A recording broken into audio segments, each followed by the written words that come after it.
왁자지껄한 남대문 시장의 오후. 박선우는 오늘도 허탕이었다. 새벽부터 인력시장을 전전했지만 그에게 돌아온 것은 차가운 거절과 텅 빈 주머니뿐이었다. 30 중반의 나이, 번듯한 직장 하나 없이 하루 벌어 하루 사는 그의 삶은 언제나 팍팍하고 고단했다. 한때는 작은 공장을 운영하며 제법 잘 나갔던 시절도 있었지만 믿었던 친구의 배신과 연이은 사업 실패는 그를 한순간에 나락으로 떨어뜨렸다. 이제 그에게 남은 것이라고는 쪽방촌의 월세방 한 칸과 희망이라는 단어조차 사치처럼 느껴지는 암담한 현실뿐이었다. 에휴, 오늘도 글렀군. 선우는 자신도 모르게 깊은 한숨을 내쉬며 시장 한쪽 구석에 쌓여있는 빈 박스 위에 힘없이 주저앉았다.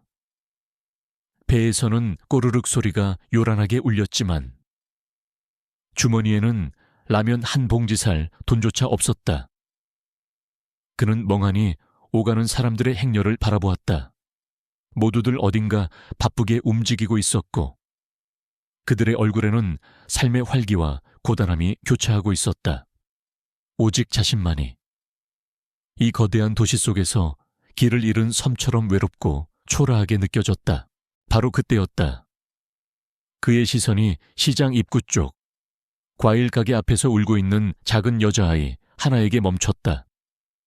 5살쯤 되어 보이는 아이는 값비싸 보이는 예쁜 원피스를 입고 있었지만 얼굴은 온통 눈물과 콧물로 범벅이 되어 있었고 잔뜩 겁에 질린 표정으로 사방을 두리번거리며 엄마 아빠를 찾고 있는 듯했다. 주변에는 수많은 사람들이 오갔지만 아무도 울고 있는 아이에게 선뜻 다가가 말을 걸거나 도움을 주려 하지 않았다.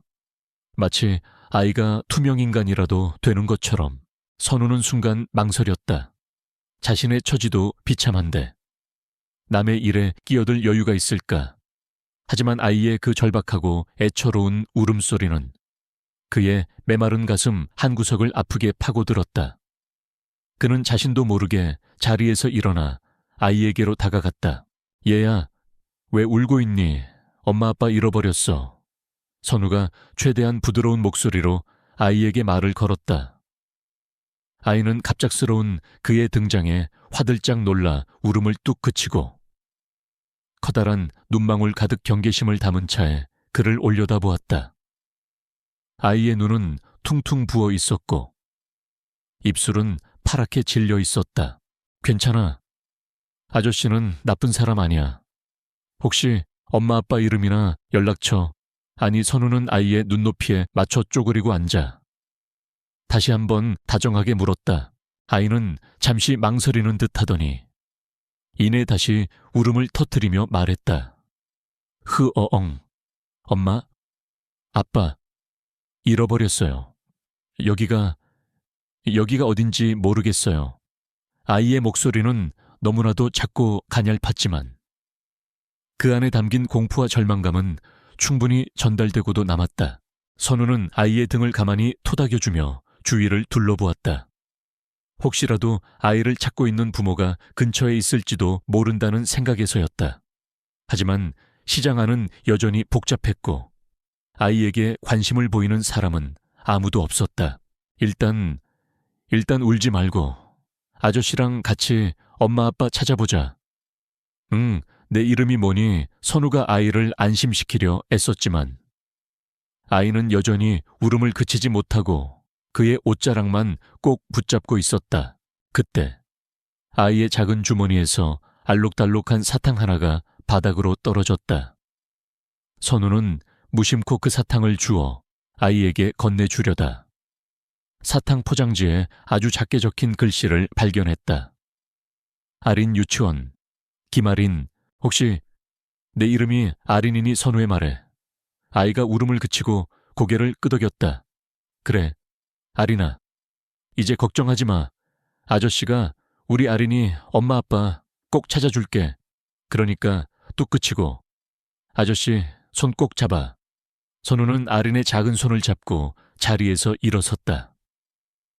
그의 마음속에는 자신의 비참한 현실도 잠시 잊은 채 이 어린아이를 도와야 한다는 생각만이 가득했다.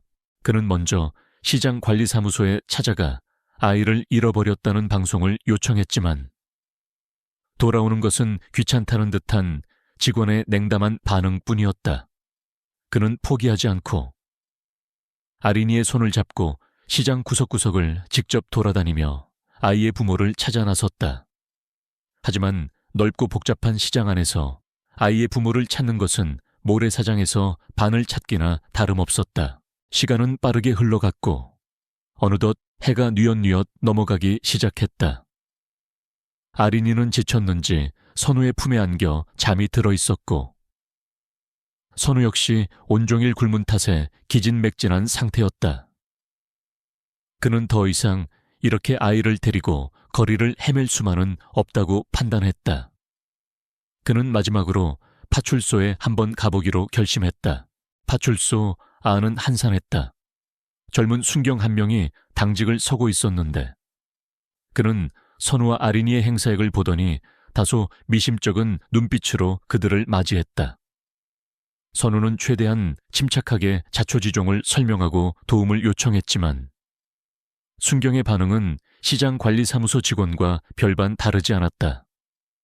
일단 아이 인적사항이랑 실종 신고 접수해 놓을 테니까 보호자 연락 올 때까지 기다려보세요. 저희도 바빠서 일일이 다 찾아드릴 수는 없습니다. 그는 형식적인 절차만을 진행하고는 더 이상 그들에게 관심을 보이지 않았다. 선우는 깊은 절망감을 느끼며 파출소를 나섰다. 세상은 이토록 차갑고 무심한 곳이었던가. 그는 품에 안겨 잠든 아린이의 작은 얼굴을 내려다보았다.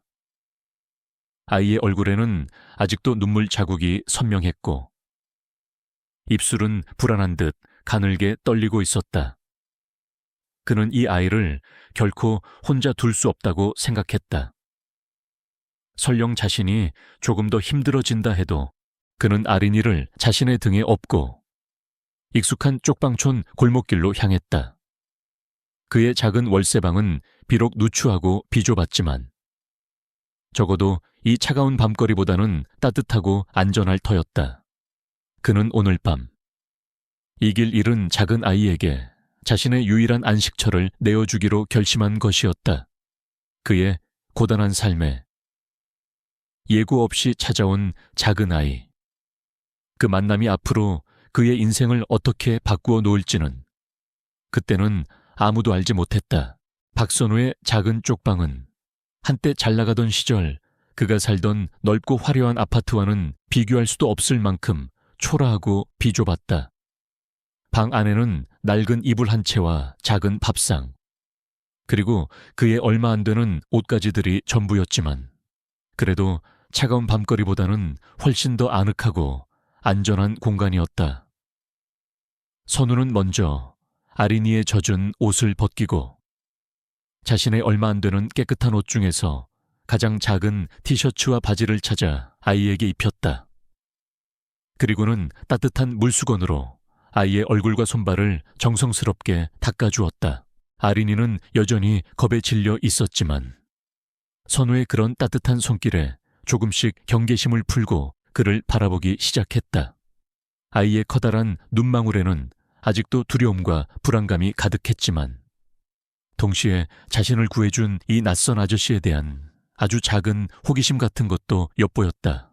아린아, 배고프지 아저씨가 뭐라도 좀 챙겨줄게. 잠깐만 기다려. 선우는 부엌이라고 하기에도 민망한 작은 공간으로 가. 찬장에서 마지막 남은 라면 한 봉지와 김치 한 조각을 꺼냈다.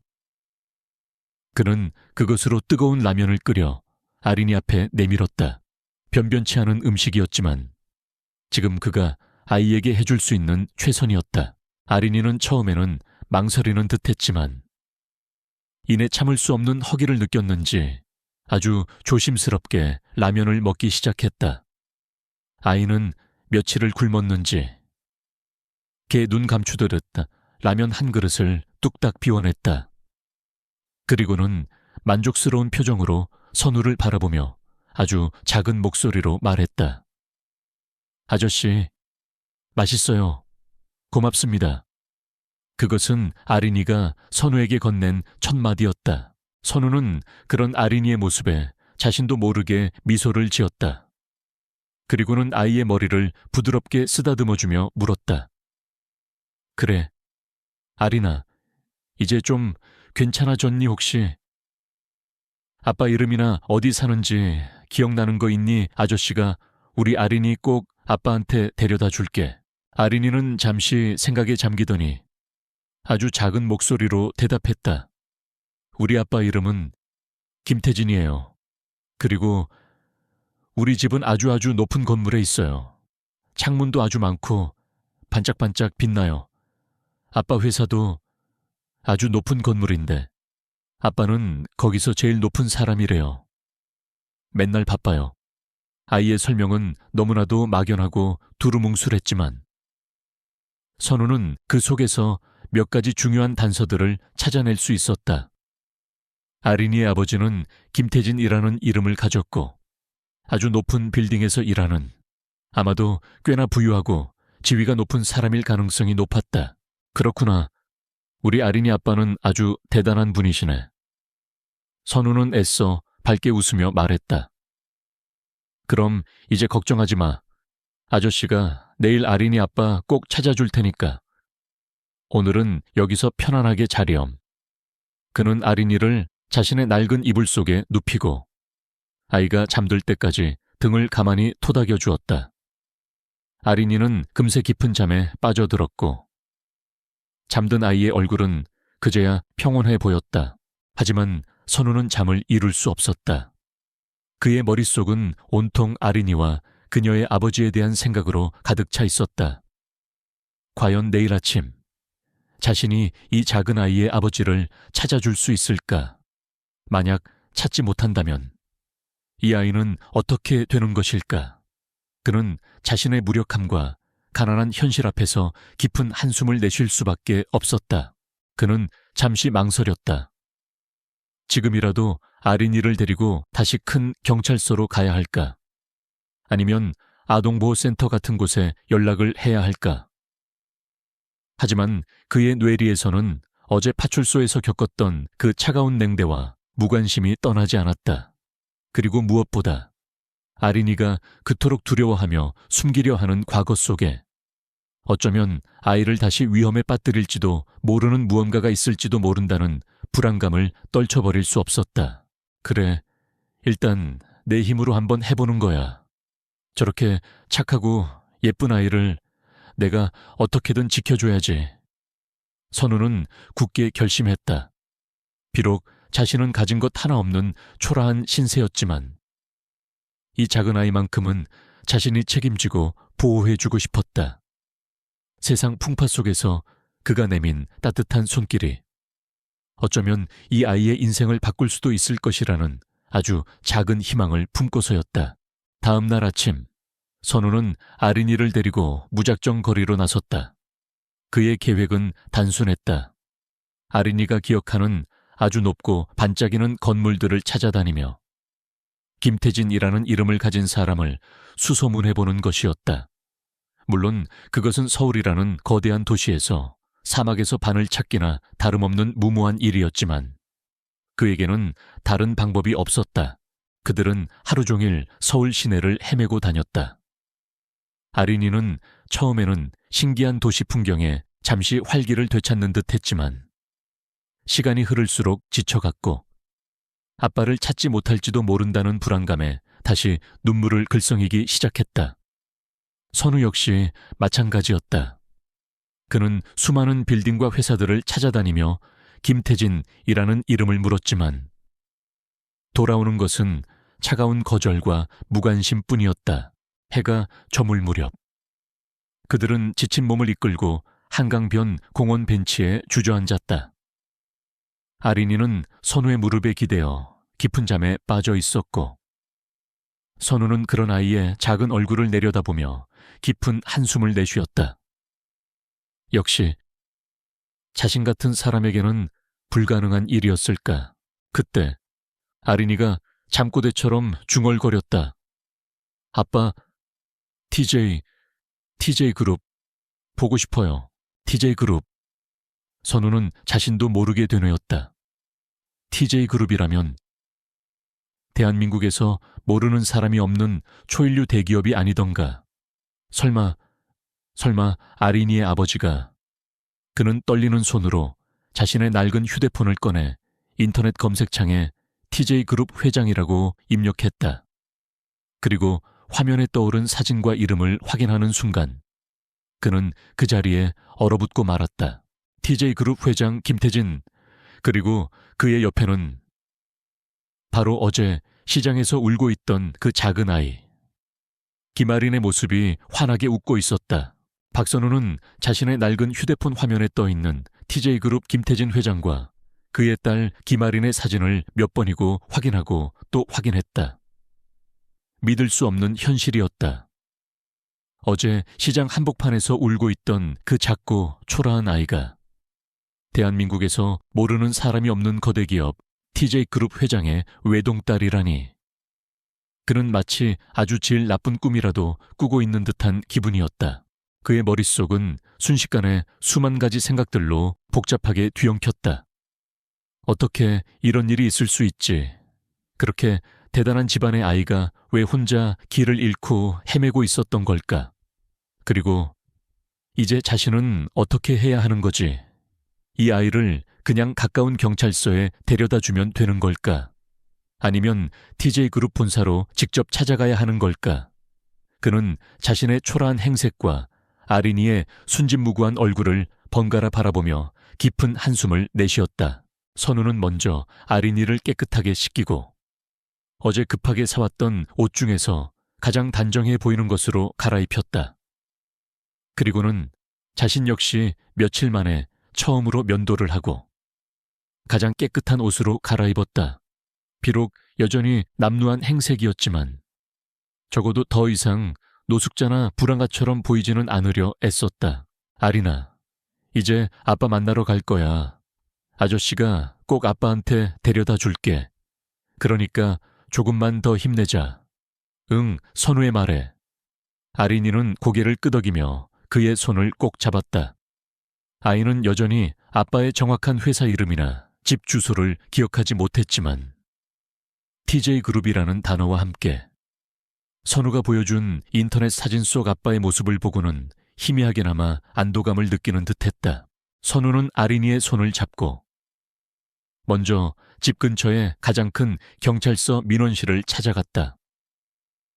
어제 파출소에서의 냉담한 반응을 생각하면 발걸음이 쉽게 떨어지지 않았지만 이번에는 TJ그룹 김태진 회장의 딸이라는 확실한 정보가 있었기에 조금은 다를 것이라고 기대했다. 하지만 현실은 그의 기대와는 달랐다. 경찰서 민원실의 경찰관들은 선우의 말을 처음에는 믿지 못하겠다는 듯 의심스러운 눈초리로 바라보았고 그가 내미는 휴대폰 속 사진과 아린이의 모습을 몇 번이고 번갈아 확인하고 나서야 마지못해 상부의 보고를 올리는 신용을 했다. 그 과정은 너무나도 더디고 관료적이었으며 선우는 이들이 과연 제대로 이 일을 처리해 줄 수 있을지에 대한 깊은 회의감을 느껴야 했다. 일단 저희가 김태진 회장님 댁이나 비서실 쪽으로 연락을 취해 볼 테니 여기서 잠시만 기다리고 계십시오. 신원 확인 절차가 필요할 수도 있습니다. 한참 만에 돌아온 경찰관의 대답은 여전히 미온적이었다. 선우는 더 이상 그들을 믿고 기다릴 수만은 없다고 판단했다. 그는 아린이의 손을 잡고 경찰서를 나섰다. 아저씨, 우리 어디 가요? 아빠한테 가는 거 아니었어요. 아린이가 불안한 목소리로 물었다. 아린아, 아빠한테 가는 거야. 그런데 우리가 직접 아빠 회사로 찾아가 보는 게 더 빠를 것 같아. 선우는 결심한 듯 말했다. 그는 비록 가진 것 하나 없는 초라한 신세였지만 이대로 물러설 수는 없었다.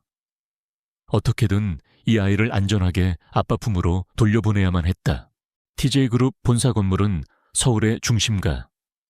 가장 번화한 곳에 하늘을 찌를 듯 위용을 자랑하며 서 있었다.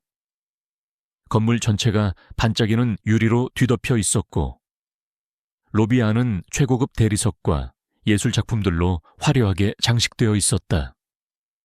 선우는 그 거대한 건물 앞에서 잠시 압도당하는 듯한 느낌을 받았지만 이내 아린이의 작은 손을 더욱 굳게 잡고 안으로 들어섰다. 하지만 예상대로 그들은 로비 안내 데스크에서부터 제지를 당했다. 말끔한 정장 차림의 안내 직원들은 선우의 남루한 행색과 아린이의 불안한 모습을 보고는 노골적으로 경계심을 드러냈고 그들이 김태진 회장의 딸을 데리고 왔다는 말을 믿으려 하지 않았다. 지금 장난하시는 겁니까? 회장님 따님은 지금 해외 유학 중이신 걸로 알고 있는데요. 그리고 설령 따님이 맞다고 해도 이런 식으로 아무나 회장님을 만나 뵐 수는 없습니다. 약속은 하셨습니까? 안내 직원의 목소리는 차갑고 사무적이었다. 선우는 아무리 설명하고 사정해도 그들이 요지부동이자 점점 더 깊은 무력감과 분노를 느끼기 시작했다. 그때 아린이가 갑자기 큰 소리로 울음을 터뜨리며 외쳤다. 아빠, 우리 아빠 만나게 해주세요. 김태진 아빠 흐엉.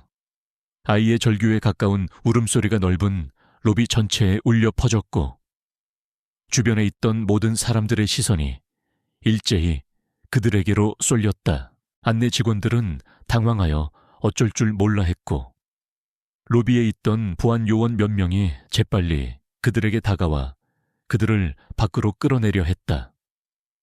선우는 아린이를 보호하려 필사적으로 저항했지만 건장한 체격의 보안 요원들을 당해낼 수는 없었다. 바로 그때였다. 잠깐 무슨 소란이지 낮고 위험 있는 한 남자의 목소리가 들려왔다. 그리고 동시에 로비 안의 모든 움직임이 멈춘 듯했다.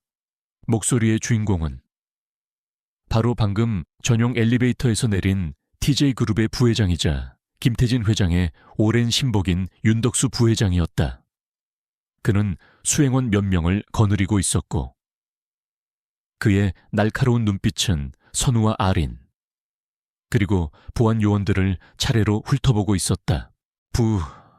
부회장님 이 사람들이 지금 보안 요원 한 명이 당황하며 변명하려 했지만 윤 부회장은 손을 들어 그의 말을 막았다. 그리고는 천천히 아린이에게로 다가가 아이의 눈높이에 맞춰 무릎을 꿇고 앉았다. 얘야, 네가 혹시 아린이 아가씨니 그의 목소리는 놀라울 정도로 부드럽고 따뜻했다. 아린이는 울음을 그치고 윤 부회장을 가만히 바라보았다. 그리고는 아주 작은 목소리로 대답했다. 네, 맞는데요. 아저씨는 누구세요? 윤 부회장의 얼굴에 아주 희미한 미소가 떠올랐다. 그는 주머니에서 작은 사진 한 장을 꺼내 아린이에게 보여주었다. 그것은 바로 김태진 회장과 어린 아린이가 함께 찍은 가족 사진이었다. 나는 네 아버지의 오랜 친구란다. 그리고 네 아버지는 지금 너를 애타게 찾고 계신다. 그는 자리에서 일어나 선우를 향해 정중하게 고개를 숙였다. 정말 감사합니다. 저희 아가씨를 이렇게 무사히 데려와 주셔서 어떤 말로도 이 감사함을 다 표현할 길이 없습니다. 선우는 그제야 안도의 한숨을 내쉬었다. 길고도 험난했던 그의 아빠 찾기 여정이 마침내 끝을 향해 다가가고 있는 듯했다.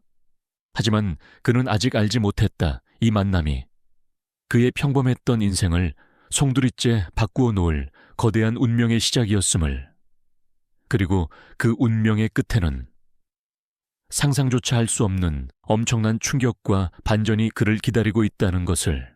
윤덕수 부회장의 등장과 함께 TJ그룹 본사 로비의 싸늘했던 분위기는 순식간에 반전되었다.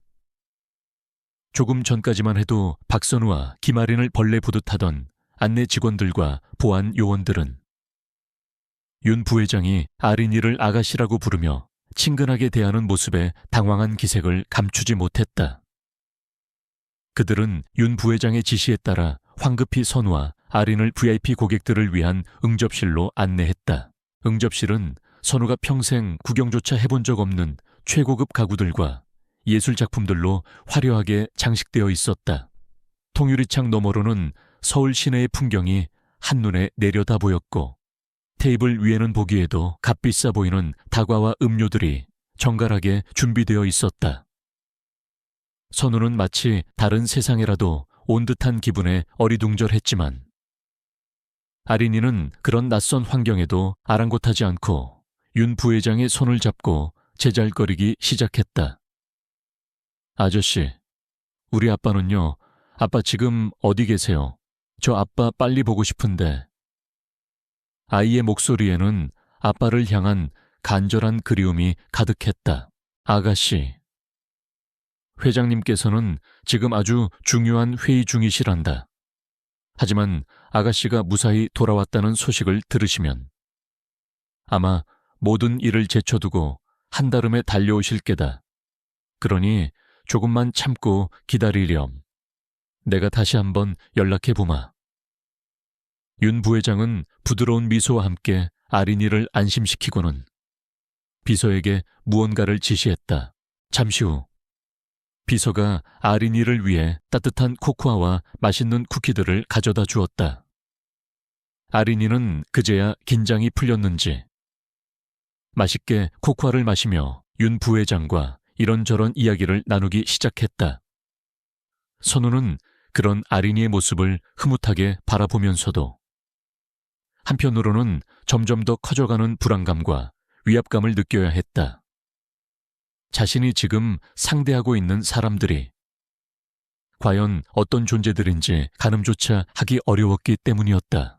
윤 부회장은 아린이가 잠시 간식에 정신이 팔린 틈을 타 선우에게 조용히 다가와 다시 한번 감사의 뜻을 전했다. 박선우 씨라고 하셨죠. 정말 어떤 말로도 이 감사함을 다 표현할 길이 없습니다. 만약 선우 씨가 아니었다면 우리 아린이 아가씨가 어떻게 되었을지 상상조차 하기 싫군요. 그의 목소리에는 진심 어린 고마움이 담겨 있었다. 아닙니다. 부회장님, 제가 한 일은 누구라도 당연히 했을 일입니다. 선우는 멋쩍게 웃으며 대답했다. 그래도 아가씨를 어떻게 발견하게 되셨는지, 그리고 그동안 어떻게 보호해 주셨는지 자세히 좀 여쭤봐도 되겠습니까? 회장님께 보고를 드려야 해서요. 윤 부회장의 말에 선우는 시장에서 아린이를 처음 발견했을 때부터 지금까지 있었던 모든 일들을 최대한 침착하고 상세하게 설명했다. 그는 아린이의 작은 책가방, 어제 시장에서 주었던 사탕 포장지에 유치원 이름이 적혀 있었고, 오늘 아침 아린이가 작은 소지품을 챙겨 넣었던 바로 그 가방에서 발견했던 TJ그룹 로고가 새겨진 작은 기념품과 아린이가 잠꼬대처럼 중얼거렸던 TJ그룹이라는 단어가 결정적인 단서가 되었다는 이야기도 덧붙였다. 윤 부회장은 선우의 이야기를 듣는 내내 깊은 감탄과 함께 안타까운 표정을 감추지 못했다. 그는 선우의 선량함과 용기에 다시 한번 감사를 표하며 반드시 이 은혜를 잊지 않고 보답하겠다고 약속했다. 얼마나 시간이 흘렀을까? 갑자기 응접실 문이 거칠게 열리며 한 중년 남자가 황급히 안으로 뛰어들어왔다. 그는 최고급 맞춤 정장 차림이었지만 머리는 흐트러져 있었고 얼굴에는 깊은 수심과 함께 안도감이 교차하고 있었다. 그리고 그의 눈은 오직 한 사람, 바로 자신의 딸 김아린에게만 향해 있었다. 그가 바로 TJ그룹의 총수, 김태진 회장이었다. 아리나 내 딸 김태진 회장은 딸을 발견하자마자 모든 것을 잊은 듯 아이를 향해 달려와 그녀를 힘껏 끌어안았다. 그의 눈에서는 뜨거운 눈물이 하염없이 흘러내렸다. 아빠가 미안하다. 다 아빠 잘못이야. 우리 딸. 그동안 얼마나 무서웠니? 얼마나 힘들었어. 그는 딸의 얼굴을 연신 쓰다듬으며 오열했다. 아린이 역시 아빠의 품에 안겨 큰 소리로 울음을 터뜨렸다. 두 사람의 눈물의 상봉은 보는 이들의 가슴마저 뭉클하게 만드는 감동적인 장면이었다. 선우는 그 모습을 옆에서 조용히 지켜보며 자신도 모르게 눈시울이 뜨거워지는 것을 느꼈다. 비록 짧은 시간이었지만 그 역시 아린이에게 깊은 정이 들어 있었던 것이다. 아이가 무사히 아빠 품으로 돌아갔다는 사실에 그는 진심으로 안도하고 기뻐했다. 한참 동안 딸을 끌어안고 기쁨과 슬픔의 눈물을 흘리던 김태진 회장은 마침내 조금 진정된 듯 윤 부회장에게 그동안의 경위를 물었다. 윤 부회장은 선우를 가리키며 그가 바로 아린이 아가씨를 구해준 은인이라고 소개했다. 김태진 회장은 그제야 선우의 존재를 알아차린 듯 그에게로 다가와 그의 두 손을 잡고 깊이 고개를 숙였다. 정말 감사합니다. 선생님 덕분에 제 딸 아이를 다시 만날 수 있었습니다. 이 은혜를 평생 잊지 않겠습니다. 그의 목소리는 감격에 겨워 떨리고 있었고 그의 눈에는 진심 어린 감사의 빛이 가득했다.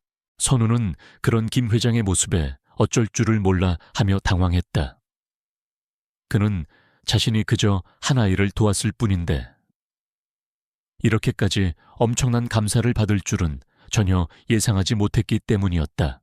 그리고 동시에 그는 눈앞에 이 남자가 대한민국 경제를 움직이는 거대 기업의 총수라는 사실에 다시 한번 압도당하는 듯한 느낌을 받았다. 그의 초라한 행색과 김 회장의 화려한 모습은 너무나도 대조적이었다. 아닙니다. 회장님, 저는 그저 제가 해야 할 일을 했을 뿐입니다. 아린이가 무사히 아버님 품으로 돌아가게 되어 정말 다행입니다. 선우는 최대한 겸손하게 대답했다. 김태진 회장은 그런 선우의 모습에 더욱더 깊은 감명을 받은 듯했다. 그는 윤 부회장에게 무언가를 지시했고 잠시 후 윤 부회장은 아주 두툼한 봉투 하나를 선우에게 내밀었다. 박선우 선생님, 이건 저희 회장님께서 드리는 작은 성의입니다. 부디 받아주십시오. 선우는 직감적으로 그 봉투 안에 무엇이 들어있는지 알 수 있었다. 하지만 그는 차마 그것을 받을 수가 없었다. 그는 돈을 바라고 아이를 도운 것이 아니었기 때문이었다. 아닙니다. 부회장님, 저는 정말 괜찮습니다. 저는 바로 그때 김태진 회장이 그의 말을 가로막으며 단호하게 말했다. 선생님, 이것은 단순한 사례금이 아닙니다. 이것은 제 딸 아이의 목숨을 구해준 것에 대한 최소한의 보답이자 선생님의 그 고귀한 마음에 대한 저의 존경의 표시입니다. 부디 거절하지 말아 주십시오. 그의 눈빛은 너무나도 진지했고 그의 목소리에는 거역할 수 없는 힘이 담겨 있었다. 아이의 책가방 속 작은 단서는 그렇게 박선우의 평범했던 인생을 거대한 전환점으로 이끌고 있었다. 그는 아직 알지 못했다. 이 만남이, 그리고 이 예기치 못한 호의가 앞으로 그의 삶을 얼마나 놀랍고 충격적인 방향으로 바꾸어 놓을 것인지를 박선우는 김태진 회장이 내민 두툼한 봉투 앞에서 잠시 할 말을 잃었다. 그는 돈을 바라고 김아린을 도운 것이 결코 아니었다. 그저 길 잃은 어린아이가 안쓰러워 그리고 자신 역시 과거의 비슷한 절망을 느껴봤기에 순수한 마음으로 도움의 손길을 내밀었을 뿐이었다. 그런데 이렇게 엄청난 액수의 돈이라니 그의 평생 만져볼 수도 없을 것 같은 거액이었다. 회장님, 저는 정말 괜찮습니다. 이런 것을 바라고 한 일이 아닙니다. 아린이가 무사히 아버님 품으로 돌아온 것만으로도 저는 충분히. 선우는 황급히 손을 저으며 봉투를 거절하려 했다. 그의 얼굴에는 당혹감과 함께 이런 과분한 호의에 대한 부담감이 역력했다. 하지만 김태진 회장은 단호했다. 그의 눈빛은 진지했고 그의 목소리에는 거스를 수 없는 위엄이 담겨 있었다. 박선우 선생님, 이것은 단순한 사례금이 아닙니다. 이것은 제 딸아이의 목숨을 구해준 것에 대한 최소한의 보답이자 선생님의 그 고귀한 마음에 대한 저의 존경의 표시입니다. 만약 이것마저 거절하신다면 제가 오히려 평생 마음의 짐을 안고 살아가야 할 겁니다. 부디 제 마음을 편하게 해주신다고 생각하시고 받아주십시오. 선우는 김 회장의 그 간절하면서도 단호한 눈빛 앞에서 더 이상 거절할 수가 없었다. 그는 떨리는 손으로 봉투를 받아들었다. 봉투는 생각보다 훨씬 더 묵직했다. 그는 평생 느껴보지 못한 그 무게감에 다시 한번 숨이 막히는 듯 했다. 그리고 이것으로 끝이 아닙니다. 박 선생님, 김태진 회장이 말을 이었다. 그의 얼굴에는 선우에 대한 깊은 신뢰와 함께 어떤 새로운 제안을 하려는 듯한 기대감이 어려 있었다. 제가 박 선생님에 대해 조금 알아보았습니다. 신뢰가 되지 않았다면 좋겠습니다만 혹시 지금 특별히 하고 계시는 일이 없으시다면 저희 TJ그룹에서 함께 일해보실 생각은 없으십니까? 선우는 자신의 귀를 의심했다. TJ그룹에서 일하라고 대한민국 최고의 대기업 중 하나인 그곳에서 자신 같은 초라한 사람이 대체 무슨 일을 할 수 있단 말인가? 회장님, 그게 무슨... 저는 그저 물론 처음부터 높은 자리를 드릴 수는 없을 겁니다. 하지만 박 선생님의 그 정직함과 성실함, 그리고 무엇보다 그 따뜻한 마음씨라면 어떤 일이든 훌륭하게 해내실 수 있을 거라고 믿습니다. 저희 회사에는 지금 박 선생님 같은 분이 꼭 필요합니다. 사회공헌팀이든 혹은 신규 사업팀이든 선생님께서 원하시는 분야에서 능력을 발휘하실 수 있도록 제가 모든 지원을 아끼지 않겠습니다. 김태진 회장의 제안은 너무나도 파격적이었고 진심이 담겨 있었다. 선우는 그야말로 낯선 세계로의 첫걸음을 내딛고 있는 자신을 발견했다. 불과 며칠 전까지만 해도 쪽방촌에서 하루하루를 힘겹게 살아가던 자신이 이제 대한민국 최고 기업의 회장으로부터 입사 제안을 받고 있다니 이 모든 것이 꿈인지 현실인지 분간하기 어려웠다. 그는 잠시 깊은 생각에 잠겼다. 그의 마음속에는 여러 가지 감정들이 교차했다. 새로운 삶에 대한 막연한 기대감과 함께 과연 자신이 이 거대한 세상에 잘 적응할 수 있을지에 대한 두려움도 있었다.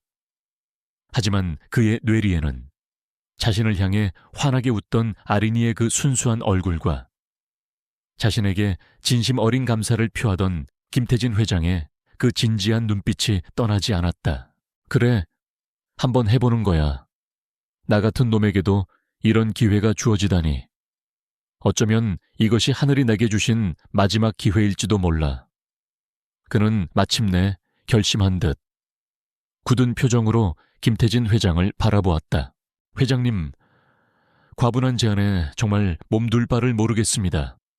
만약 제가 회장님과 회사에 조금이라도 도움이 될 수 있다면 기꺼이 한번 도전해 보겠습니다. 선우의 목소리는 떨리고 있었지만 그 안에는 새로운 삶에 대한 작은 희망과 용기가 담겨 있었다. 김태진 회장은 그런 선우의 대답에 만족스러운 미소를 지으며 그의 손을 잡았다. 정말 잘 생각하셨습니다. 박 선생님, 저는 박 선생님 같은 분과 함께 일하게 된 것을 정말 기쁘게 생각합니다. 앞으로 잘 부탁드립니다. 그렇게 박선우의 인생은 그가 전혀 예상하지 못했던 새로운 방향으로 흘러가기 시작했다. 길 잃은 작은 아이에게 내밀었던 따뜻한 손길 하나가 그의 삶 전체를 송두리째 바꾸어 놓는 거대한 전환점이 된 것이었다. 그는 이제 더 이상 과거의 실패와 절망에 갇혀 사는 초라한 박선우가 아니었다.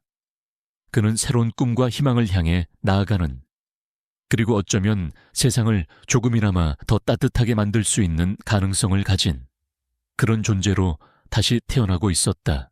며칠 뒤 선우는 TJ그룹 본사 건물로 첫 출근을 했다. 그를 맞이한 것은 윤덕수 부회장과 새로 배정된 그의 사무실, 그리고 앞으로 그가 맡게 될 사회공헌팀의 업무들이었다. 모든 것이 낯설고 어색했지만 그는 최선을 다해 새로운 환경에 적응하려 노력했다. 그의 마음속에는 김태진 회장과 아린이에 대한 감사함과 함께 자신에게 주어진 이 소중한 기회를 결코 헛되이 보내지 않겠다는 굳은 다짐이 자리 잡고 있었다. 그의 낯선 세계로의 첫걸음은 그렇게 시작되었고, 그 걸음의 끝에는 과연 무엇이 기다리고 있을지, 그는 설렘과 두려움 속에서 조용히 미래를 그려보고 있었다. TJ그룹 사회공헌팀에서의 박선우의 새로운 삶은 낯설고 어색했지만 동시에 새로운 희망과 기대로 가득 차 있었다. 과거 쪽방촌에서의 절망적인 삶과는 비교할 수 없을 만큼 안정적이고 윤택한 환경이었지만 그는 단 한순간도 자신이 누구였는지 그리고 어떤 은혜를 입었는지를 잊지 않으려 노력했다. 그의 책상 위에는 언제나 아린이가 처음 그에게 건넸던, 이제는 빛바랜 알록달록한 사탕 포장지가 작은 액자 속에 소중하게 놓여 있었다. 그가 맡은 일은 주로 소외된 계층을 위한 지원 사업을 기획하고 실행하는 것이었다.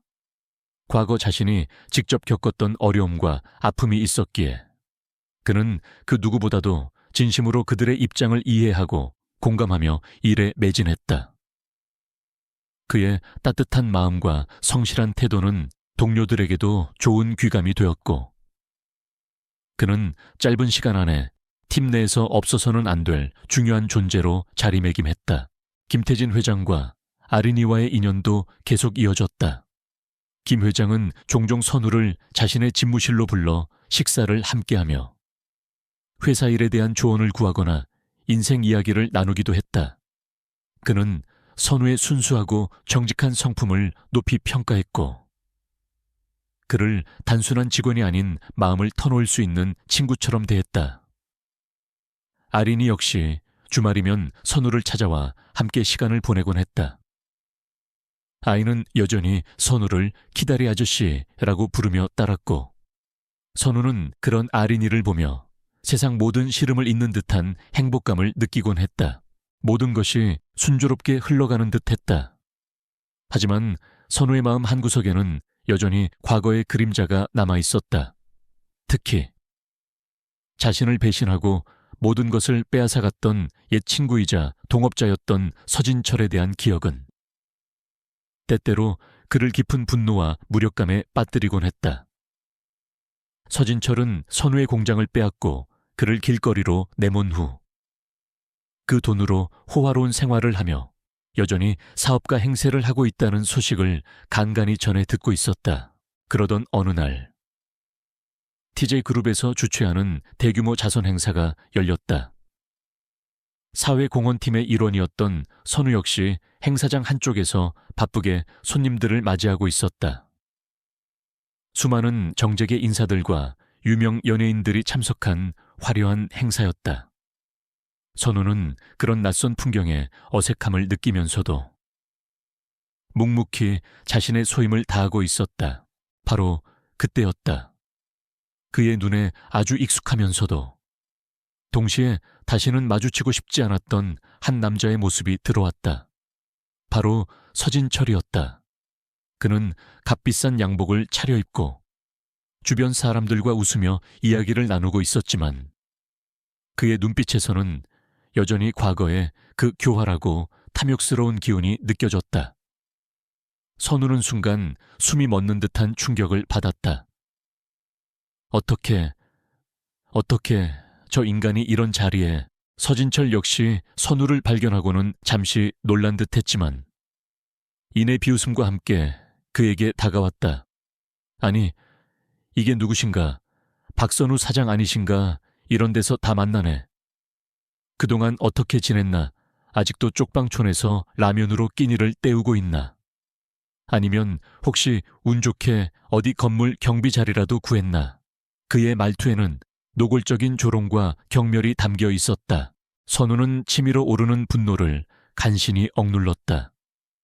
그는 더 이상 과거의 무력한 박선우가 아니었다. 하지만 그는 이곳에서 소란을 피우고 싶지 않았다. 그것은 김태진 회장과 TJ그룹의 명예에 누가 되는 일이었기 때문이었다. 서진철 씨, 오랜만이군요. 나는 잘 지내고 있습니다. 당신과는 달리 남을 속이거나 해치지 않고 정직하게 살아가고 있으니까요. 선우가 차분하지만 단호한 목소리로 대답했다. 서진철은 선우의 예상치 못한 당당한 태도에 잠시 주춤하는 듯 했지만 이내 다시 비열한 미소를 지으며 말했다. 정직하 박선우, 너 아직도 세상 물정 모르는 소리 하는구나. 이 바닥에서 정직만큼 어리석은 건 없어. 힘과 돈. 그게 전부라고. 너처럼 가진 것 없는 놈은 평생 패배자로 살 수밖에 없는 거야. 그는 마치 승리자라도 된 것처럼 오만하게 말했다. 두 사람 사이에는 팽팽한 긴장감이 감돌았고 주변 사람들은 그들의 대화를 흥미롭다는 듯 지켜보고 있었다. 선우는 더 이상 그와 말을 섞고 싶지 않았다. 그는 서진철을 차갑게 한번 쏘아보고는 그대로 돌아서서 자신의 자리로 돌아가려 했다. 바로 그때 그들의 대화를 처음부터 지켜보고 있던 김태진 회장이 조용히 그들에게 다가왔다. 그의 얼굴에는 평소의 온화한 미소 대신 싸늘하고 위험 있는 표정이 어려 있었다. 서진철 사장이라고 하셨소. 혹시 내 직원에게 무슨 결례라도 하신 겁니까? 김 회장의 낮고 조용한 목소리였지만 그 안에는 듣는 이를 압도하는 강력한 힘이 담겨 있었다. 서진철은 갑작스러운 김태진 회장의 등장에 화들짝 놀라며 당황한 기색을 감추지 못했다. 그는 TJ그룹 회장 앞에서는 한낱 미물에 불과하다는 것을 잘 알고 있었기 때문이었다. 아, 아닙니다. 회장님 그저 오랜만에 옛 친구를 만나서 반가운 마음에. 그는 비굴하게 변명하며 허리를 숙였다. 김태진 회장은 그런 서진철을 차갑게 한번 쏘아보고는 선우의 어깨에 손을 얹고 말했다. 박선우 팀장은 이제 내게는 단순한 직원이 아니라 가족이나 다름없는 사람이요. 그리고 과거에 어떤 일이 있었는지는 모르겠지만 다시는 내 사람에게 함부로 대하지 않는 것이 좋을 거요. 만약 또다시 이런 불미스러운 일이 생긴다면 그때는 나 역시 가만히 있지 않을 테니. 그의 마지막 말은 명백한 경고였다. 서진철은 얼굴이 하얗게 질린 채 아무 말도 하지 못하고 그 자리에 얼어붙었다. 주변 사람들 역시 숨을 죽인 채 그 광경을 지켜보고 있었다. 선우는 자신을 위해 나서준 김태진 회장의 모습에 깊은 감동과 함께 왠지 모를 든든함을 느꼈다. 그는 더 이상 혼자가 아니었다. 예기치 못한 로비에서의 만남. 그것은 선우에게 과거의 아픈 기억을 다시 한번 떠올리게 했지만 동시에 그가 더 이상 과거의 나약한 존재가 아니라는 것을, 그리고 그의 곁에는 이제 그를 믿고 지지해주는 사람들이 함께하고 있다는 것을 깨닫게 해주는 계기가 되었다. 그의 새로운 삶은 그렇게 과거의 그림자를 조금씩 걷어내며 더욱더 단단하게 뿌리내리고 있었다. TJ그룹 자선 행사에서의 예기치 못한 만남 이후 박선우의 마음은 한동안 복잡하고 불안했다. 과거 자신을 배신하고 모든 것을 빼앗아갔던 서진철의 그 오만하고 경멸에 찬 눈빛은 마치 악몽처럼 그의 뇌리에서 떠나지 않았다. 김태진 회장의 단호한 경고로 일단 상황은 마무리된 듯 보였지만 선우는 직감적으로 서진철이 이대로 물러서지 않을 것이라는 것을 느끼고 있었다. 그는 분명 어떻게든 자신에게 보복하려 들 것이고 어쩌면 김 회장과 TJ그룹에까지 피해를 입히려 할지도 몰랐다. 선우는 자신의 과거 때문에 김 회장과 아린이에게 누가 될까봐 걱정스러웠지만 그렇다고 해서 지금의 소중한 삶을 포기하고 싶지는 않았다. 그는 최선을 다해 사회공헌팀 업무에 매진했고 김 회장과 아린이의 신뢰에 보답하기 위해 노력했다. 그의 진심과 성실함은 조금씩 동료들의 인정을 받기 시작했고 그는 새로운 환경에 점차 적응해 나가고 있었다. 하지만 그의 불안한 예감은 틀리지 않았다. 며칠 뒤 선우의 과거 사업 실패와 관련된 악의적인 기사들이 몇몇 인터넷 언론사를 통해 익명으로 터져나오기 시작한 것이었다. 기사들은 선우가 과거 무능하고 부도덕한 방법으로 회사를 운영하다가 결국 파산했으며 그 과정에서 많은 사람들에게 피해를 입혔다는 내용을 자극적인 제목과 함께 보도했다. 심지어는 그가 TJ그룹 김태진 회장에게 의도적으로 접근하여 개인적인 이득을 취하려 한다는 음해성 루머까지 덧붙여져 있었다. 그 기사들의 배후에 서진철이 있다는 것은 불보듯 뻔한 일이었다. 그는 김 회장에게 직접적으로 해를 가할 수는 없으니 대신 선우를 사회적으로 매장시켜 간접적으로 복수하려 했던 것이다. 선우는 기사들을 보고 하늘이 무너지는 듯한 절망감을 느꼈다. 과거의 실패는 분명 자신의 책임이었지만 기사의 내용들은 대부분 사실을 왜곡하거나 과장한 악의적인 것들이었다. 그는 억울함과 분노로 잠을 이룰 수 없었다. 무엇보다 그를 가장 힘들게 했던 것은 이 일로 인해 김 회장과 아린이가 자신에게 실망하거나 불신하게 될지도 모른다는 두려움이었다. 아니나 다를까. 회사 내에서는 선우에 대한 수군거림이 시작되었고 몇몇 동료들은 그를 노골적으로 피하거나 경멸하는 듯한 시선을 보내기도 했다. 그는 하루아침에 회장님의 은혜를 입은 낙하산에서 과거가 의심스러운 문제인물로 전락해버린 것이었다. 김태진 회장 역시 그 기사들을 접하고는 선우를 자신의 집무실로 불렀다. 그의 얼굴은 평소와 달리 굳어 있었고 눈빛은 차갑게 빛나고 있었다. 선우는 이제 모든 것이 끝났다고 생각하며 무거운 마음으로 김 회장 앞에 섰다. 박 팀장, 최근 자네에 대한 좋지 않은 소문들이 들려오고 있네. 대체 어찌 된 일인지 직접 설명해 주게. 김 회장의 목소리는 낮고 위엄이 있었다.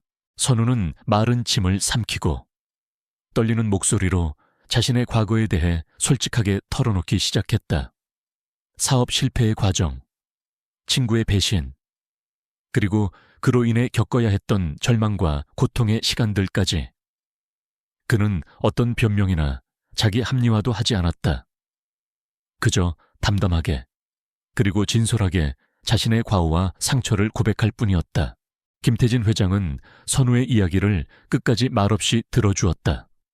그리고 모든 이야기가 끝났을 때 그는 깊은 한숨을 내쉬며 말했다.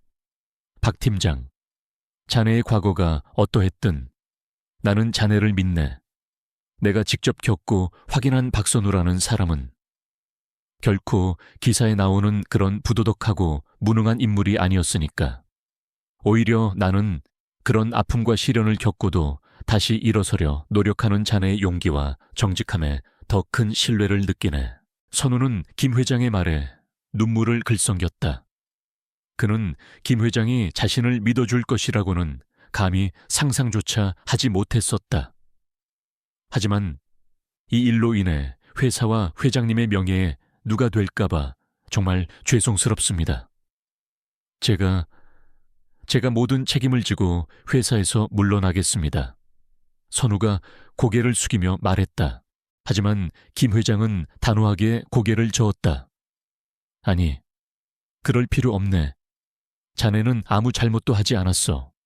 오히려 이번 일은 자네를 음해하려는 어떤 세력의 비열한 공작일 가능성이 높아. 나는 자네를 끝까지 보호할 것이고 이 사건의 진실을 반드시 밝혀낼 걸세. 그는 즉시 윤덕수 부회장에게 지시하여 이번 악성 루머의 배후를 철저히 조사하고 관련자들을 법적으로 강력하게 대응하도록 했다. 며칠 뒤 TJ그룹 법무팀은 서진철을 포함한 악성 루머 유포자들을 허위사실, 유포 및 명예훼손 혐의로 검찰에 고소했고, 동시에 언론을 통해 이번 사건의 진실을 적극적으로 해명하기 시작했다. 김태진 회장 역시 직접 나서서 박선우에 대한 변함없는 신뢰를 표명하며 그를 음해하려는 세력에 대해 엄중히 경고했다. 상황은 다시 한번 반전되었다. 김태진 회장의 강력한 대응과 TJ그룹의 체계적인 반박에 서진철과 그 일당들은 궁지에 몰리기 시작했다. 그들이 퍼뜨렸던 악성 루머들은 대부분 근거 없는 허위 사실임이 밝혀졌고, 오히려 그들의 비열한 행태가 세상에 알려지면서 여론의 거센 비난을 받게 되었다. 결국 서진철은 자신의 모든 사업에서 손을 떼고 잠적해버렸고, 그를 따르던 세력들 역시 뿔뿔이 흩어지고 말았다. 과거의 역습은 그렇게 허무하게 막을 내렸다. 하지만 그 과정에서 박선우는 다시 한번 깊은 상처를 입어야 했고, 동시에 인간의 악의와 세상의 냉혹함을 뼈저리게 느껴야 했다. 하지만 그는 좌절하지 않았다. 그의 곁에는 이제 그를 믿고 지지해주는 김태진 회장과 아린이가 있었고, 그들의 따뜻한 사랑과 신뢰는 그에게 그 어떤 시련도 이겨낼 수 있는 용기를 주었다. 그는 자신의 새로운 시련을 통해 더욱더 단단해졌고, 자신이 가야 할 길에 대한 확신을 갖게 되었다. 그는 더 이상 과거의 실패에 얽매이지 않고 현재의 삶에 감사하며 미래를 향해 당당히 나아갈 준비가 되어 있었다. 그의 인생은 그렇게 또 한 번의 폭풍우를 이겨내고 새로운 새벽을 향해 나아가고 있었다. 서진철의 악의적인 음해 공작이 김태진 회장의 단호한 대처와 TJ그룹의 체계적인 반박으로 일단락된 후 박선우는 다시 평온한 일상으로 돌아온 듯했다. 회사 내에서 그를 향한 불신과 의혹의 시선은 사라졌고, 오히려 그의 정직함과 성실함을 높이 평가하는 동료들이 늘어났다. 김태진 회장 역시 이전보다 더욱더 그를 신뢰하고 중요한 업무를 맡기기 시작했고, 아린이와의 따뜻한 유대감 또한 변함없이 이어졌다. 선우는 TJ그룹 사회공헌팀에서 자신의 능력을 마음껏 발휘했다. 그는 과거 자신이 겪었던 어려움을 바탕으로 소외된 이웃들을 위한 실질적이고 창의적인 지원 사업들을 기획하고 성공적으로 이끌었다. 그의 진심 어린 노력은 많은 사람들에게 감동을 주었고, TJ그룹의 사회적 이미지 또한 크게 향상되었다. 그는 더 이상 과거에 실패한 사업가나 쪽방촌의 외로운 박선우가 아니었다. 그는 이제 자신의 능력과 따뜻한 마음으로 세상의 긍정적인 변화를 만들어 나가는 당당하고 유능한 사회공헌 전문가로 성장해 있었다. 몇 년의 시간이 더 흘렀다. 아린이는 어느덧 초등학교를 졸업하고 중학생이 되었고, 선우는 40을 훌쩍 넘긴 중년의 남자가 되어 있었다.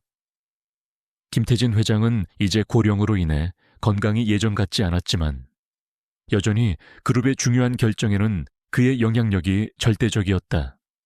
그리고 그는 선우를 자신의 가장 믿음직한 조력자이자 친구처럼 대하며 그에게 많은 것을 의지하고 있었다.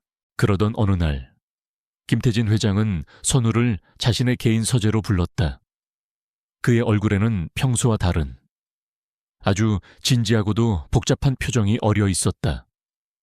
박 팀장, 자네에게 아주 중요한 부탁을 하려고 하네. 김 회장의 목소리는 낮고 무거웠다. 선우는 직감적으로 무언가 심상치 않은 일이라는 것을 깨닫고 긴장된 표정으로 김 회장의 다음 말을 기다렸다. 자네도 알다시피 내게는 아린이 말고는 다른 자식이 없네. 그리고 내 건강도 이제 예전 같지 않아. 언제 무슨 일이 생길지 모르는 일이지. 김호전 회장은 잠시 말을 멈추고 창밖에 먼 풍경을 바라보았다. 그의 눈빛에는 깊은 고뇌와 함께 딸 아린이에 대한 끝없는 사랑과 걱정이 담겨 있었다. 그래서 말인데, 박 팀장, 만약 나에게 무슨 일이 생기면 우리 아린이의 후견인이 되어주지 않겠나. 김 회장의 제안은 너무나도 갑작스럽고 너무나도 파격적이었다. 선우는 자신의 귀를 의심했다. 재벌 총수의 외동딸, 그것도 TJ그룹의 유일한 상속녀가 될지도 모르는 아이의 후견인이라니. 회장님, 그게 무슨 말씀이십니까? 저 같은 사람이 어떻게 감히... 선우는 당황하여 말을 더듬었다. 그는 자신에게 그런 엄청난 책임과 역할을 맡기려는 김 회장의 진위를 도무지 알 수 없었다. 박 팀장만큼 내가 믿고 의지할 수 있는 사람이 또 어디 있겠나. 김 회장이 부드럽지만 단호한 어조로 말했다. 자네는 지난 몇 년 동안 아린이에게 진정한 아저씨이자 친구, 때로는 아비와도 같은 존재가 되어주었네. 그리고 무엇보다 자네는 돈이나 권력보다 사람을 더 소중히 여기는 그런 따뜻한 마음을 가진 사람이야. 나는 자네라면 내 딸 아린이를 세상의 모든 위험으로부터 지켜주고 올바르고 현명하게 키워줄 수 있을 거라고 믿네. 그의 말에는 선우에 대한 깊은 신뢰와 존경이 담겨 있었다. 그는 단순한 직원이 아니라 자신의 가장 소중한 것을 맡길 수 있는 유일한 사람으로 선우를 선택한 것이었다. 선우는 김 회장의 그 진심 어린 제안 앞에서 아무 말도 할 수 없었다. 그의 마음속에는 감사함과 함께 감당하기 힘든 무거운 책임감이 파도처럼 밀려왔다. 그는 과연 자신이 그 엄청난 역할을 제대로 수행할 수 있을지에 대한 확신이 없었다. 하지만 동시에 자신을 이토록 믿어주는 김 회장과 자신을 친아빠처럼 따르는 아린이를 실망시키고 싶지 않다는 강한 마음도 들었다. 회장님, 제가 감히 그럴 자격이 있는지 모르겠습니다. 하지만 만약 회장님께서 저를 그렇게까지 믿어주신다면, 그리고 아린이가 저를 원한다면 저 역시 최선을 다해 아린이를 지키고 보살피겠습니다. 선우는 떨리는 목소리로 하지만 분명하게 대답했다. 그의 눈에는 뜨거운 눈물이 고여 있었다. 김태진 회장은 그런 선우의 대답에 만족스러운 미소를 지으며 그의 손을 잡았다. 고맙네. 박 팀장, 정말 고맙네. 이제야 나도 마음 편히 눈을 감을 수 있을 것 같군. 그날 이후 선우의 삶에는 또 다른 변화가 찾아왔다.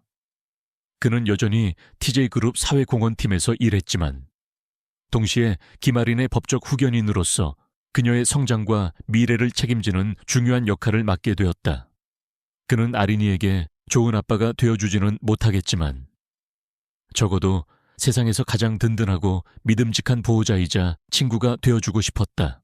그는 아린이와 함께하는 시간을 더욱더 소중히 여겼고 아이의 작은 감정 변화 하나하나에도 세심하게 귀 기울였다. 그는 아린이가 자신의 꿈을 마음껏 펼치고 행복한 삶을 살아갈 수 있도록 자신이 가진 모든 능력과 지혜를 다해 돕기로 약속했다. 뜻밖의 제안. 그것은 박선우의 인생을 다시 한번 송두리째 바꾸어 놓는, 그러나 이번에는 두려움이나 불안함이 아닌 따뜻한 책임감과 가슴 벅찬 사명감을 안겨주는 그런 제안이었다. 그는 이제 더 이상 혼자가 아니었다. 그의 곁에는 그를 믿고 의지하는 소중한 사람들이 함께하고 있었고 그의 앞날에는 그들과 함께 만들어갈 아름다운 미래가 기다리고 있었다. 길 잃은 작은 아이에게 내밀었던 그의 따뜻한 손길은 그렇게 그의 인생 전체를 축복하는 기적의 씨앗이 되어 돌아온 것이었다. 그로부터 또다시 10여 년의 세월이 흘렀다. 강산도 변한다는 긴 시간 속에서 박선우와 김아린의 삶 역시 많은 변화를 겪었다. 김태진 회장은 몇 해 전 선우와 아린이가 지켜보는 가운데 평온하게 눈을 감았다. 그는 마지막 순간까지 선우에게 아린이를 부탁한다는 말을 남겼고 선우는 그의 유언대로 아린이의 든든한 법적 후견인이자 삶의 나침반이 되어주었다. 아린이는 어느덧 20살을 훌쩍 넘긴 아름답고 지적인 젊은 여성으로 성장했다. 그녀는 아버지의 뒤를 이어 TJ그룹의 경영에 참여하는 대신 선우와 함께 사회공헌팀에서 일하며 자신들이 받은 사랑과 은혜를 세상에 나누어주는 삶을 선택했다. 그녀는 특히 소외된 아이들과 청소년들을 위한 지원 사업에 큰 열정을 쏟았고, 그녀의 따뜻한 마음과 진정성 있는 활동은 많은 사람들에게 깊은 감동과 희망을 주었다. 그녀는 더 이상 과거 시장에서 울고 있던 겁 많고 외로운 소녀가 아니었다. 그녀는 자신의 아픔을 극복하고 다른 사람들의 상처를 보듬어 안을 줄 아는 강하고 성숙한 인간으로 성장해 있었다. 박선우 역시 마찬가지였다. 그는 더 이상 과거의 실패와 절망에 갇혀 사는 초라한 중년 남자가 아니었다. 그는 TJ그룹 사회공헌팀의 핵심적인 리더이자 아린이에게는 세상에서 가장 믿음직하고 자상한 아저씨이자 때로는 아버지와도 같은 존재였다. 그의 삶은 아린이와 함께하면서 그리고 다른 사람들을 도우면서 비로소 진정한 의미와 가치를 찾게 된 것이었다. 그는 매일 아침 눈을 뜰 때마다 자신에게 주어진 이 모든 것이 얼마나 큰 축복인지를 깨달으며 감사하는 마음으로 하루를 시작했다. 그들이 함께 일하는 TJ그룹 사회공헌팀 사무실 한쪽 벽에는 아주 낡고 빛바랜 사탕 포장지 하나가 작은 액자 속에 소중하게 걸려 있었다. 그것은 바로 10수년 전 선우가 길 잃은 어린 아린이를 처음 만났을 때 아이의 주머니에서 떨어졌던 바로 그 사탕 포장지였다. 그들에게는 그 작은 사탕 포장지가 그들의 운명을 송두리째 바꾸어 놓았던 그 기적 같은 만남을 상징하는 소중한 기념물이었던 것이다. 어느덧 세월이 흘러 선우의 머리에도 희끗희끗한 서리가 내리기 시작했다. 하지만 그의 눈빛만큼은 여전히 젊은 시절처럼 맑고 따뜻하게 빛나고 있었다. 그는 종종 아린이와 함께 그들이 처음 만났던 남대문 시장을 찾아가곤 했다. 시장은 여전히 사람들로 붐볐고 그곳에는 여전히 수많은 사연과 아픔들이 교차하고 있었다. 하지만 이제 그들에게 시장은 더 이상 절망이나 불안의 공간이 아니었다. 그곳은 바로 기적과 희망이 시작되었던 아주 특별하고 의미 있는 장소였다. 어느 화창한 봄날 오후, 선우와 아린이는 한강변 공원 벤치에 나란히 앉아 유유히 흘러가는 강물을 바라보고 있었다. 아린이는 어느새 대한민국에서 가장 주목받는 젊은 사회 사업가 중 한 명이 되어 있었고 그녀의 옆에는 언제나처럼 선우가 든든하게 그 자리를 지키고 있었다. 아저씨, 기억나세요? 우리가 처음 만났던 날 아저씨가 저한테 라면 끓여주셨던 거요. 아린이가 문득 미소 지으며 말했다. 그럼 어떻게 있겠니? 그때 네가 어찌나 서럽게 울던지. 아저씨는 네가 평생 울 일은 이제 다 울었다고 생각했었지. 선우 역시 웃으며 대답했다. 두 사람은 한참 동안 말없이 서로를 바라보며 미소 지었다.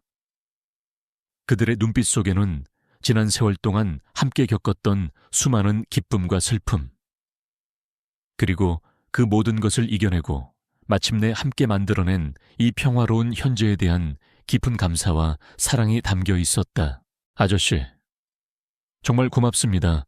아린이가 진심 어린 목소리로 말했다. 아저씨가 아니었다면 지금의 저는 없었을 거예요. 아저씨는 제 인생을 바꿔주신 분이에요. 선우는 그런 아린이의 머리를 부드럽게 쓰다듬어 주었다. 아니다. 아린아, 오히려 내가 너에게 고맙구나.